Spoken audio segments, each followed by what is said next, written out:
dar um outro exemplo, irmãos, que também é corriqueiro, hipotético. Eu adentro a fila do banco,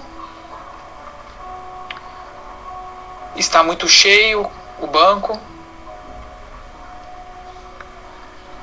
Eu adentrar esse banco, eu fico impaciente. Sinto que vai demorar. Mas eu estou com a minha mãe, idosa, maior de 70 anos, dentro do carro. Porque afinal de contas, eu estava indo levá-la no Hospital da Prevent Senior para fazer o exame de sangue que havia sido pedido. Então o que eu faço? Eu não posso me atrasar. Eu saio do banco, volto ao estacionamento, dou a conta para minha mãe pagar e peço para ela: entre na fila de idoso e passe na frente de todos. Muito bem, irmãos. Essa também é uma reflexão de um exemplo bem hipotético. Nós estamos nos melhorando e acredito que nós não fazemos esse tipo de coisa. Mas é importante que antes de nós apontarmos do nosso irmão, que nós sejamos indulgentes, que nós saibamos perdoar, que nós saibamos compreender e amenizar o que os nossos irmãos fazem, não explorando em forma de diálogo infrutífero as coisas que vemos nos outros. E sim, devemos apontar tudo o que vemos em nós, para que tenhamos vergonha e não façamos errado. Simples assim é ser indulgente. E aí eu pergunto, será que todos nós estamos preparados para ser indulgentes? Pois bem, eu continuo pedindo para que nós possamos avançar um pouco, ainda neste capítulo 10, Bem-aventurados os misericordiosos, não mais no item 9 e no item 10, mas indo à frente na instrução dos Espíritos, quando nós temos aproximadamente 3 Espíritos que nos trazem lições sobre a indulgência. E o primeiro é um Espírito chamado José, um Espírito protetor, que assina a mensagem em Bordeaux, em 1863, que vem nos falar sobre a indulgência. E ele é muito claro, porque vejam bem como nós ainda não praticamos de forma completa e de forma intensa essa indulgência. Porque aqui o nosso irmão José, ele nos diz o seguinte, no último parágrafo de sua mensagem: sede indulgentes, meus amigos, porque a indulgência atrai, acalma, reergue, ao passo que o rigor desencoraja, afasta e irrita. Pois bem, será que estamos atraindo as boas energias? Estamos calmos? Estamos nos reerguendo a todos os momentos? Irmãos, a indulgência tem essa capacidade de movimentação de nossas energias internas. Porque nada mais do que faz do que a prática dos ensinamentos do Divino Mestre. Se sois cristão, se sois espírita, não nos importa.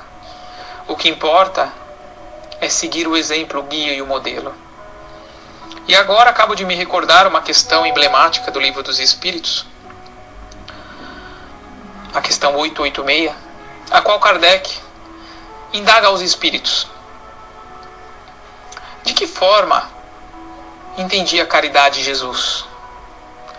E os espíritos respondem a Kardec: Jesus entendia a caridade de 3 formas: benevolência para com o próximo, indulgência para os erros alheios e perdão para as ofensas.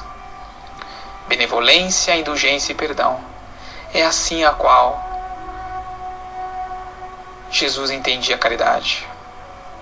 Pois bem, queridos irmãos, dessa forma, façamos as nossas reflexões internas. E indo um pouquinho mais à frente, irmãos, ainda no item a indulgência, nesse capítulo 10, especificamente no item 18, nós colocamos o seguinte ensinamento que o nosso querido irmão vem nos ensinar. E ele nos diz da seguinte forma: caros amigos, sede severos para convosco, indulgente para com as fraquezas dos outros. É ainda uma prática da santa caridade que bem poucas pessoas observam. Tendes más tendências a vencer, defeitos a corrigir, hábitos a modificar. Tendes um fardo, mais ou menos pesados, a depor, para escalar o cume da montanha do progresso. Então, por que sedes tão clarividentes para com o próximo e cego em relação a vós mesmos? Interessante, né, queridos irmãos? Uma forma muito clara de colocar quando nós vemos o cisco no olho do nosso irmão e não vemos a trave no nosso olho. O espírito que nos ensina é o bispo de Nevers, em Bordeaux, do Fred. Este irmão vem nos explicar sobre isso, sobre a indulgência. E coloca de uma forma muito clara. Por que somos tão clarividentes com os erros dos nossos irmãos e para nós somos praticamente cegos? E o importante, irmãos, é que venhamos a nos corrigir. Esta postura já não nos compete mais. Estamos num planeta em processo de regeneração.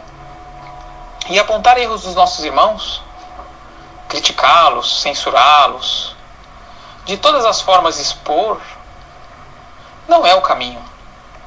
Ainda mais quando no grau de difícil compreensão nós temos frente a todos os diferentes meios que a vida nos apresenta. Então por que julgar um irmão? Por que fazer apontamentos? Se nós ainda somos imperfeitos. Vamos lembrar, como nos disse a nossa irmã, mentora, espírito sábio, irmã Dufour, que nos fala que a reforma íntima é progressiva, é contínua, e nós devemos olhar o que fazemos antes de olhar o nosso próximo. É assim que se faz uma reforma íntima. Muito bem, irmãos.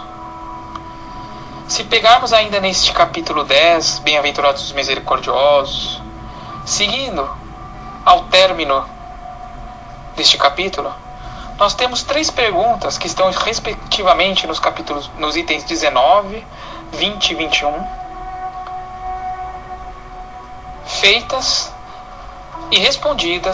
feitas por Kardec e respondidas por São Luís em Paris no ano de 1860.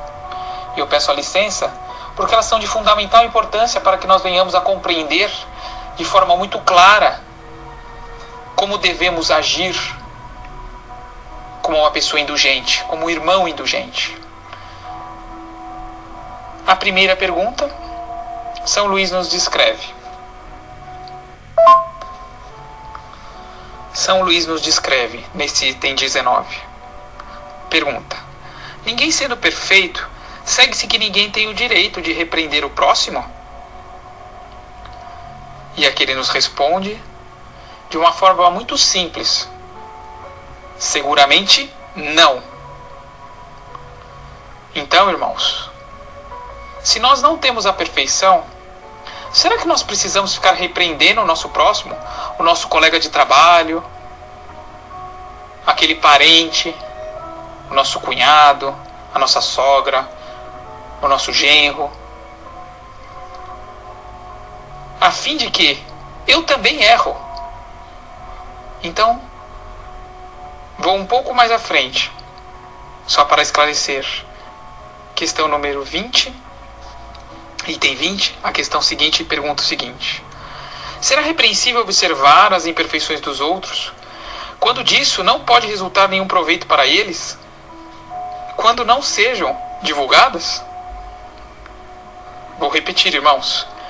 Será repreensível observar as imperfeições dos outros quando disso não pode resultar nenhum proveito para eles, quando não sejam divulgadas? E aqui São Luís ele é bem ponderado. Ele nos diz, tudo depende da intenção. E ele vai muito além. E nos responde, não é proibido ver o mal quando o mal existe. Haveria mesmo inconveniente em não ver por toda parte, senão o bem. Então, irmãos, não é deixar de ver as coisas como são. Na questão anterior, se nós não somos perfeitos, quer dizer que nós não podemos nem observar o que o nosso irmão faz. Aqui no caso ele nos explica que não devemos repreendê-lo. Nessa questão número 20, ele nos explica que você pode enxergar tudo, mas você não precisa comentar tudo. É que nem o apóstolo Paulo nos explicou: tudo posso, mas nem tudo me convém. Então aqui é a mesma coisa, queridos irmãos. E São Luís vai além no final dessa resposta da pergunta número 20, do item 20. As observações, aliás, não é útil ao moralista, ele pergunta. Como ele pintaria os defeitos da humanidade se não estudasse os modelos?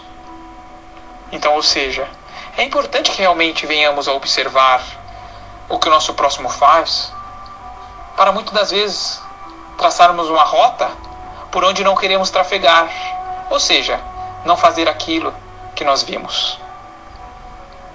São Luís vai um pouquinho mais à frente ainda, quando ele coloca na questão número 21, ou seja, o item 21.